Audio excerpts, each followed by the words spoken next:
Olá, bom dia! O AgroBand está no ar para todo o país através da TV Bandeirantes e do canal Terra Viva.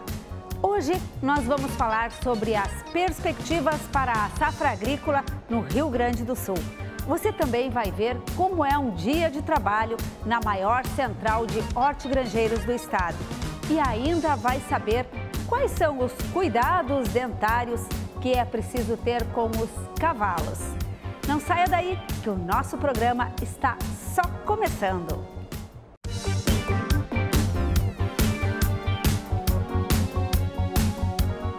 É tempo de colheita. Nesta semana, em Giruá, no noroeste do Rio Grande do Sul, foi aberta a colheita de milho. A safra deste ano será menor que a anterior, exigindo maior importação de outros estados para alimentar suínos, frangos e vacas leiteiras. Em Nova Pádua, na Serra Gaúcha, começou oficialmente a colheita de uva. O estado é responsável por cerca de 90% da produção de uvas destinadas ao processamento de vinhos, espumantes e sucos no Brasil. Na segunda-feira, terá início a colheita nos olivais de tradicional empresa gaúcha, com pomares na Barra do Ribeiro, Sentinela do Sul, Caçapava e São Cepé. Neste ano, a colheita está antecipada devido às condições climáticas. A chuva dos últimos dias está contribuindo para recuperar as lavouras. Milho e soja já enfrentavam estresse hídrico em algumas regiões. O tempo seco também exige maior atenção com doenças e pragas. A lavoura de soja ocupa toda a área de 400 hectares desta propriedade no interior gaúcho. Jardel é um dos responsáveis pela plantação. No momento, o principal cuidado é combater as pragas que podem prejudicar o desenvolvimento do grão. Tu tem que estar em cima da área monitorando, não é uma vez por semana. É cada 2, 3 dias tu tem que vir olhar, ver se não tem percevejo, lagarta, ver o que está acontecendo na tua área para te ter um monitoramento e tu poder entrar na área no momento adequado, no momento certo, com inseticida, com fungicida, para te ter 100% de aproveitamento. Jardel tenta repetir a boa colheita do ano passado. Para 2018, o Brasil deve ter a segunda melhor safra da história. Só perderia para 2017, que foi muito acima da média. A produção vai passar de 224 milhões de toneladas. Recuo de quase 7% quando a gente compara com o ano passado, que alcançou o recorde de 240 milhões de toneladas de grãos. Se não vir chuva de cima, não há milagre que faça produzir, né? Mas tendo condições climáticas adequadas, a gente vem trabalhando o solo para ter um crescimento e um rendimento maior da produtividade. Metade do que o Brasil planta é soja, um dos grãos mais rentáveis hoje em dia no agronegócio. A projeção da safra para 2018 ficou mais otimista nos últimos 30 dias porque teve bastante chuva em dezembro, o que é importante para o desenvolvimento das lavouras nesse período. Os produtores gaúchos foram os que mais revisaram para cima as suas estimativas. Agora é preciso esperar os próximos meses para ver se, na prática, a colheita vai corresponder à expectativa. A boa safra que está a caminho tende a manter estáveis os preços dos alimentos, o que ajuda a controlar a inflação em 2018. Os resultados positivos da agropecuária também movimentam uma cadeia produtiva, que vai da indústria até o comércio, o que contribui para a geração de empregos. Se a gente falar de toda a indústria de insumos, indústria de máquinas, que abastece essa produção, e o que vem depois da porteira, que é toda uma logística de escoamento, tanto para o mercado interno, para chegar no consumidor nacional e para fazer a exportação, nós estamos falando de cadeias organizadas que geram mais e mais empregos. Continuamos falando sobre a safra gaúcha. O AgroBand recebe o presidente da Federação de Agricultura do Rio Grande do Sul, Gedeon Pereira. Bom dia, presidente. Bom dia, Lisemar. É muita honra, muito prazer vir aqui no teu programa. Mais uma vez. Mais uma vez, a honra é toda nossa, com certeza. E a gente quer lhe perguntar sobre como é que anda a nossa safra. Acabamos de ver uma reportagem mostrando aí que temos a soja precisando de chuva, veio a chuva. O milho também, temos aqui o arroz, somos o maior produtor do Brasil. Como é que está na avaliação da Farsul o andamento dessa nossa safra? Sem dúvida nenhuma, nós estamos com uma safra nova. E já colocávamos no fim do ano passado, Lisemara, que iríamos ter uma safra um pouco menor que a do ano passado, em função de que estávamos partindo de números muito elevados, que o ano passado foi o recorde. Nós chegamos a 36 milhões de toneladas de grãos aqui no Rio Grande do Sul, no estado do Rio Grande do Sul, o que nos pareceu assim uma grande safra. Nós vamos ter uma safra, já prevíamos isso, um pouco menor. Evidentemente que de lá para cá houveram algumas outras nuances, talvez algumas um pouco mais inesperadas, porque também já se anunciava em questões climáticas numa situação de laninha, que efetivamente, principalmente na metade sul do Rio Grande, está ocorrendo com um déficit hídrico um pouco maior, já nem tanto na metade norte e assim mesmo muito variado. Tem lugares que chove um pouco mais, lugares que chove um pouco menos, inclusive algumas lavouras na área de milho, algumas lavouras bem comprometidas, na soja não é tanto e tem outras lavouras que a soja é simplesmente exuberante. E basta sairmos aqui da volta de Porto Alegre em direção à fronteira que nós já vemos belíssimas lavouras de soja. Onde se chega mais para o sul é um pouco mais temerário, realmente com um déficit hídrico um pouco maior. Então isso significa que nós vamos para uma safra menor. A grande dificuldade que nós estamos vivenciando nesse momento é com a lavoura de arroz. A lavoura de arroz teve problemas que perdemos a janela ideal de plantio, que foi o mês de outubro, em função do excesso de chuvas. Depois, quando se conseguiu semear a lavoura, foi para o mês de novembro, o que já se perdeu o melhor fotoperíodo. E o que mais agrava esta situação é que, sobre o aspecto comercial, nós vamos ter grandes dificuldades com a lavoura de arroz um pouco diferente das outras. Porque é sabido que neste cenário do agronegócio gaúcho e brasileiro, todas as commodities baixaram de preço. A soja baixou de preço em relação a 2 anos atrás. Nós tivemos crise na pecuária em função da delação premiada da JBS, nem tanto a carne fraca, que não nos atingiu tanto como a delação premiada de JBS, que nos atirou o preço da arroba do boi a patamares bem inferiores do que vinha se praticando. Recém agora conseguimos chegar nos mesmos volumes, mas o prejuízo já foi realizado.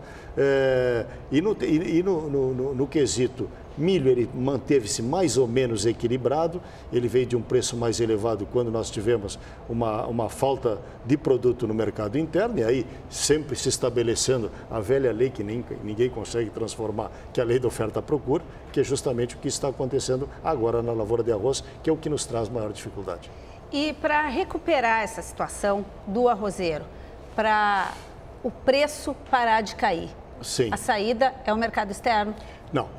Na realidade, e isto a Farsul está trabalhando neste quesito, nós estamos vendo o início de mobilizações dos produtores de arroz no interior do estado, estão se mexendo sim, e é importante, e digo aos nossos produtores que têm a oportunidade de nos ouvir, que se mexam sim, nos ajudam a resolver o problema, porque nós vemos e estamos nos reunindo com a indústria do arroz, com alguns produtores de arroz, estamos trabalhando para ver qual é a saída e o nosso departamento econômico da nossa federação tem nos demonstrado, e já estamos trabalhando, que a única saída, e não só o departamento econômico, a indústria também, que a única saída para o arroz gaúcho, porque nós, gaúchos, produzimos mais de 60% da produção nacional de arroz. Somos responsáveis por isso. Estamos com o estoque de passagem um pouco elevado, acima da expectativa, então nós só temos uma alternativa, é enxugar o mercado justamente para seguirmos obedecendo à lei da oferta e da procura, já que ninguém consegue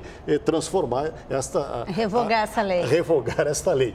Então, na realidade, nós temos a pretensão sim de enxugar e muito o mercado interno com vistas à exportação. E é neste rumo que nós estamos em contato já com o nosso Ministério da Agricultura para vermos como podemos resolver esta equação, que além de problemas logísticos no Porto de Rio Grande, que nós precisamos das instalações da CESA para podermos desenvolver essa exportação, nós temos a pretensão de exportarmos 1 milhão de toneladas de arroz. É a única saída para a ourizicultura e assim mesmo para que o produtor não venda o produto abaixo do seu custo de produção. É apenas uma questão de sobrevivência do setor, mas é a única saída. Presidente Gedeon Pereira, a prioridade sempre é para o mercado interno, para o nosso consumidor brasileiro, mas a exportação ela é importante também para fazer a nossa balança comercial. O superávit da balança comercial brasileira no ano passado, ele ficou muito bem, obrigada, por conta do agronegócio. Sem dúvida nenhuma, o agronegócio hoje ele é tão importante, ele é fundamental na economia brasileira, porque o setor mais eficiente da economia brasileira é o agronegócio. O agronegócio que vem nos surpreendendo a todos, ele vem num crescimento contínuo e constante nos últimos 30 anos, eu diria assim. O Brasil, de um grande importador de alimentos, passou a ser o primeiro ou o segundo maior exportador em vários quesitos do agronegócio, em vários produtos do agronegócio, e é o ponto que este ano passado, 2017, o nosso setor teve um superávit de 82 bilhões de dólares. Se nós olharmos o saldo da balança comercial, que também historicamente foi elevado, foi um pouco mais de 60 bilhões, ou seja, ainda foi retirado 20 bilhões do superávit do agronegócio para termos esse superávit de 60 bilhões, porque se o Brasil fosse só agronegócio, nós teríamos 20 bilhões a mais. Ou seja, o que significa o agronegócio para o povo brasileiro, além da sobrevivência deste país como grande nação?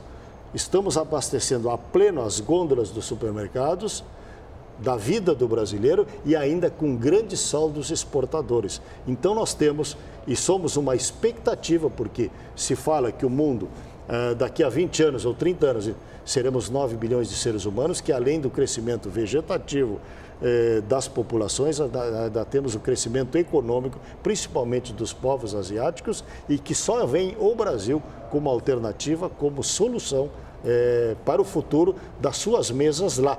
Quer dizer, o Brasil tem a responsabilidade hoje, o produtor rural brasileiro hoje tem a responsabilidade de, além de suprir as gôndolas dos nossos supermercados, ou seja, a nossa população, ainda suprir os mercados internacionais. Gedeão Pereira, presidente da Farsul. O que o senhor produz lá na sua fazenda em Bagé? Eu sou daqueles orgulhosos produtores rurais brasileiros e principalmente pelo fato de ser gaúcho. Ainda tenho um sobre-orgulho de ser gaúcho. Eu tenho uma atividade bastante diversificada. Eu tenho arroz irrigado, portanto os problemas do arroz também estão na minha casa. Eu tenho soja, os problemas da soja estão na minha casa. Eu tenho irrigação por pivô central em cima da soja. Eu tenho pecuária de corte, sou criador de gado ervo, produtor e reprodutores ervo, produtor de semente de forrageiras e ainda florestador. Ou seja, eu tenho uma atividade imensamente diversificada. Eu só não tenho trigo na minha casa. Então todos os problemas que acontecem com qualquer produtor rural do estado do Rio Grande do Sul, ele pode ter certeza que na casa do presidente da Farsul de hoje também tem esse mesmo problema. Então, quando nós saímos para solucionarmos os problemas dos nossos produtores, significa que eu também estou solucionando os problemas da minha empresa. E não poderia ser diferente. Nós somos empresários, temos esse viés e orgulhosos de fazermos o que fazemos. E apostadores no avanço da tecnologia. Porque justamente isso tudo está acontecendo graças à tecnologia. Só que o avanço tecnológico, as pesquisas, a nossa Embrapa, ela encontrou guarida num produtor rural que queria fazer, que quer fazer e está fazendo. E esta é a revolução mais plausível e mais explicável que se pode dizer do que aconteceu no agronegócio brasileiro. Muito obrigada ao presidente da Federação de Agricultura do Rio Grande do Sul, Gedeão Pereira. Que nós tenhamos um bom ano. 2018 já corre janeiro aí, mas ainda temos muito o que fazer pela frente. Sem dúvida nenhuma, recém estamos iniciando. Temos 11 meses e 10 dias pela frente, ou 5 dias, perdão. Obrigada. E agora é hora de saber a previsão do tempo com a Karine Flores. Bom dia, Karine. Bom dia, Elisemara, bom dia a todos. O final de semana vai ser para carregar o guarda-chuva, a sombrinha, já deixar a capa de chuva separada, porque tem previsão para instabilidades em praticamente todo o Rio Grande do Sul. A única exceção é para o litoral norte, mas por lá o tempo deve ficar com bastante nebulosidade também. Os ventos podem alcançar os 70 km por hora, então a gente vai ver uma maior incidência nessas rajadas de vento. A chuva ganha um pouquinho mais de força no domingo, mas os volumes não devem ser tão elevados. Previsão que a média seja de 12 a 15 milímetros. A exceção fica para a fronteira oeste, região de Uruguaiana. Por lá, os acumulados podem alcançar os 20 milímetros. Mas, de maneira geral, não vai ser uma chuva tão forte como muitos agricultores estão esperando uma quantidade maior de chuva. Por enquanto, neste final de semana, a chuva vai ser mais localizada, que acontece em um ponto e por vezes não acontece em algum outro trecho da cidade, em algum outro município próximo. Então a tendência é que essa chuva não seja tão forte. As instabilidades, elas seguem na segunda-feira, mas ficam mais localizadas no extremo norte do estado. Já com relação ao mês de fevereiro, que se inicia agora nessa próxima semana, a tendência é que a gente também não tenha uma grande quantidade de chuva. Aqueles grandes volumes não estão previstos para o mês de fevereiro. Pode ser até que a quantidade de chuva fique abaixo da média. E as temperaturas, elas devem ficar, sim, tão elevadas quanto que a gente já está vivenciando no mês de janeiro. Então, vai ter bastante incidência de raios solares, as tardes vão ser bem quentes. Essa chuva, ela está um pouco mais fraca por conta do fenômeno Laninha, que está em atuação e está deixando as instabilidades mais concentradas na região central do Brasil. Elas não alcançam com tanta força o Rio Grande do Sul. Mas, mesmo assim, deve chover durante o mês de fevereiro, só aqueles grandes acumulados que, por enquanto, não estão previstos. Nós vamos para um rápido intervalo e já voltamos para te mostrar como é um dia de trabalho na maior central de hortigranjeiros do Rio Grande do Sul.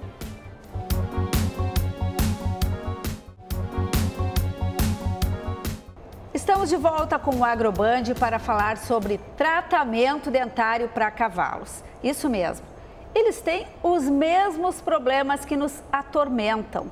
As veterinárias Lisier Dietrich e Fernanda Fleck estão aqui para falar sobre este assunto. Elas são dentistas de cavalo. Bom dia, Lisier. Bom dia. Como que tu decidiste ser dentista de cavalo? Então, no decorrer aí da minha formação, durante estágios e depois quando eu iniciei minha atividade como clínica de equinos, eu comecei a detectar que meus pacientes tinham muitos problemas dentro da cavidade oral. E aí fui buscando, então, me aprimorar nessa área e eu percebia uma rápida melhora dos meus pacientes, principalmente na questão de ganho de peso. Eles ficavam animais mais tranquilos e mais bonitos, inclusive. Então, foi um êxito imediato. Fernanda, bom dia. Bom dia. E a tua escolha como aconteceu? Bom, eu já sou, a minha faculdade já tinha cadeira de odontologia equina e eu acabei conhecendo, ao acompanhar alguns veterinários em congressos e fiquei encantada com o retorno que tem nessa modalidade de veterinária pelo bem-estar que promove aos animais. E a Fernanda é aluna da Lisier, então a gente tem aqui professora e aluna. Lisier, vamos começar falando assim, um jogo rápido de perguntas aqui. O cavalo tem dor de dente como nós? Sim, tem dor de dente e sofre bastante porque ele não pode falar. E como é que vocês descobrem? Pelo exame clínico, um exame clínico minucioso, detalhado, com um equipamento adequado. É imprescindível que seja examinado dente a dente e aí o veterinário, com a sua competência, vai então detectar que aquele dente pode estar afetado. Dente a dente, aqui eu tenho um dente de cavalo na mão. Dá pra gente ter ideia da diferença de um dente humano para um dente do equino. Exatamente. Mas como é que vocês descobrem no comportamento deles que eles estão com dor de dente, já que eles não podem falar? Então, animais com dor de dente vão nos demonstrar um quadro mastigatório, vão mastigar diferente, podendo deixar o alimento, inclusive mastigado, o resto do alimento mastigado dentro do ambiente, que é a cocheira, onde eles vivem. Eles podem não se alimentar com todo alimento oferecido, ficam restos de comida, eles comem mais devagar, balançam a cabeça ao comer, levam o alimento dentro da boca ao cocho de água e aí nesse momento eles molham, umidificam esse alimento dentro da boca e consequentemente caem um pouco no cocho d'água. Então quem trata o animal, quem cuida do animal poderá identificar o cocho de água sempre sujo. Isso é um indício que esse animal pode estar desenvolvendo algum problema dentro da cavidade oral. Tá tentando tipo fazer uma sopa para amolecer? Exatamente. Uma sopinha, eles são extremamente inteligentes e a lei da sobrevivência prevalece. Não tenho dúvida. Fernanda, imobilizar um cavalo com dor de dente, como é que é? Bom, a gente utiliza sedação, então é uma imobilização química. Muitas vezes, inclusive, se usa apenas um buçal e deixa o animal livre para ele poder se segurar da maneira mais adequada. Então, ele fica parado em estação, como ele normalmente está, mas sedado. Então, ele perde um pouco da consciência do corpo, mas sem anestesia geral, né? Então ele precisa estar parado com consciência para não cair. Cavalo tem cárie? Sim. Lisier? Frequentemente, mais do que a gente imagina. Faz tratamento de canal em cavalo? Algumas situações, sim. A odontologia equina, principalmente mundialmente falando, ela está bem evoluída e as restaurações, processos restaurativos em molares são preventivas a uma fratura. Porque como tu viste o tamanho do nosso dentinho, a grande questão é extrair um dente desses. Não é uma cirurgia fácil. Uma tarefa fácil, com certeza. Lisier, e aparelho ortodôntico? Algumas situações, sim, pode ser utilizado. Existem recomendações, não da mesma forma como no ser humano, né?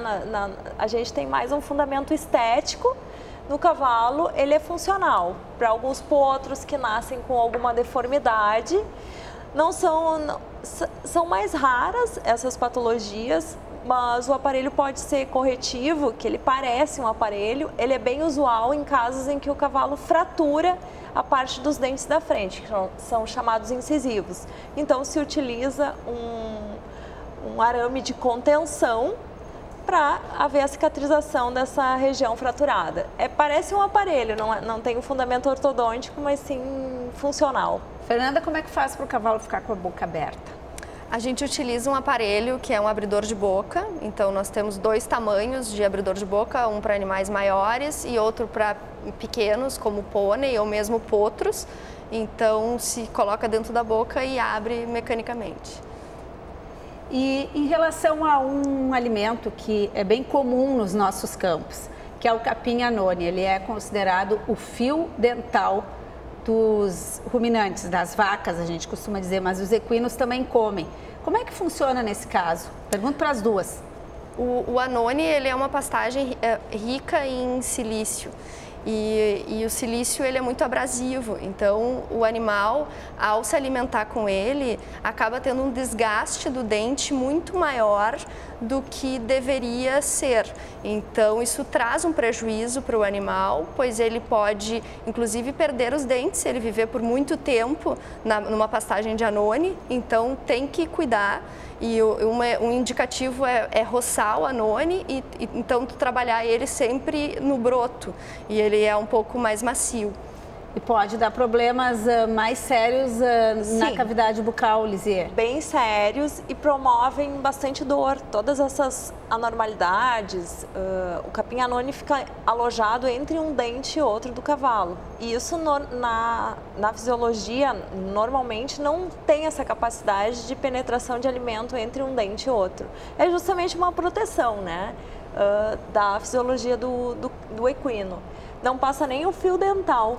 Não tem nenhum milímetro de espaçamento entre um dente e outro. E o capim anone, ele consegue, pela função abrasiva que ele tem, penetrar e ficar entre um dente e outro. E acaba gerando dor, aí o animal começa a mastigar mal, perde peso e, inclusive, pode, como a Fernanda narrou, perder o dente. E qual que é o impacto de uma mordedura de cavalo? O peso dela? Nos dentes mastigatórios, que são os molares, de 80 até 120 quilos já foi descrito. É bastante coisa. Nossa! E para terminar esse nosso bate-papo, dá para fazer implante dentário no cavalo? Olha, já foram feitos alguns testes, nenhum com sucesso, né? Principalmente pela questão da força que ocorre entre os dentes na cavidade oral do equino. A mesa dentária, onde tu tem os molares e pré-molares, eles fazem uma pressão para manter todo o bloco dentário junto, assim como para não passar pasto entre um dente e outro. Então você olha e parece um bloco inteiro. A partir do momento que tu perde um desses dentes, ele faz uma pressão e a tendência é que um dente una-se ao outro. Ao tu colocar um implante, o implante vai acabar fraturando ou sendo colocado para fora, expulso dessa região intradentária. Quero agradecer Fernanda Fleck, Lisier Dietrich, as dentistas de cavalo que conversaram conosco aqui no AgroBand. Com certeza responderam há muitas curiosidades, a gente nem imagina, e trouxeram os dentes de cavalo para a gente mostrar aqui para vocês. Obrigada, Lisier. Obrigada, bom dia. Obrigada, Fernanda. Muito obrigada, um bom dia a todos. E você vai ver agora como funciona a maior central de hortigranjeiros do Rio Grande do Sul. Nossa equipe acompanhou um dia de grande movimento na Ceasa de Porto Alegre. Mais de 4 décadas trabalhando no mesmo lugar. Seu Valmocir é um dos produtores rurais mais antigos da Ceasa. O dia que abriu a Ceasa, eu estou aqui dentro. Criei meus filhos, ganhei minha vida, tudo aqui dentro, trabalhando e plantando, né? São comercializadas 600 toneladas de alimentos por ano em um espaço de 42 hectares. O local gera renda para mais de 200 cidades gaúchas. Alguns municípios, né, segundo os prefeitos, dependem até 70% da sua economia dos produtores que produzem nos municípios que comercializam na Ceasa, né? Mauro vem de Maquiné 3 vezes por semana para vender as hortaliças que cultiva.